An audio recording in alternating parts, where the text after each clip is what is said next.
ચલો એક સંખ્યા 36 થી જેટલી વધારે છે તેટલી 86 થી ઓછી છે તો તે સંખ્યા શોધો આવો ક્વેશ્ચન છે તો સંખ્યા તમારી 86 અને 36 ની વચ્ચે હશે આનો જેટલો તફાવત છે એટલો તફાવત આનો હશે એ પાકું છે તો પહેલા તો આપણે તફાવત શોધીએ 86 અને x વચ્ચેનો તફાવત હા ને અને x અને 36 વચ્ચેનો તફાવત આ બે હરખા છે તો આ x છે શું છે તફાવત છે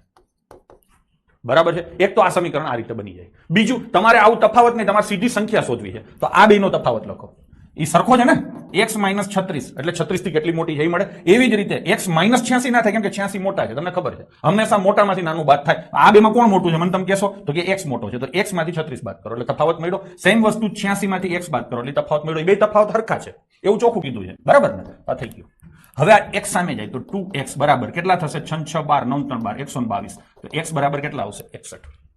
અહીંયા હું કેલ્ક્યુલેશનને વધારે સમય નહીં આપું કેલ્ક્યુલેશન થોડીક હું સ્પીડમાં કરીશ બોલીશ એટલે તમને ખબર પડે કે મેં કેલ્ક્યુલેશન કેમ કરી છે તો જવાબ આવશે તમારો 61 આ થઈ ગયું હવે આને આપણે લોજિકલી સમજીએ લોજિકલી તો કે સંખ્યા અહીંયા છે આ બાજુ જેટલા અંતરે 36 છે એટલા જ અંતરે 86 છે એનો મતલબ એવો થાય કે આ સંખ્યા બરાબર વચ્ચે છે દીપકભાઈ વચ્ચેની સંખ્યા એટલે શું તો કે એવરેજ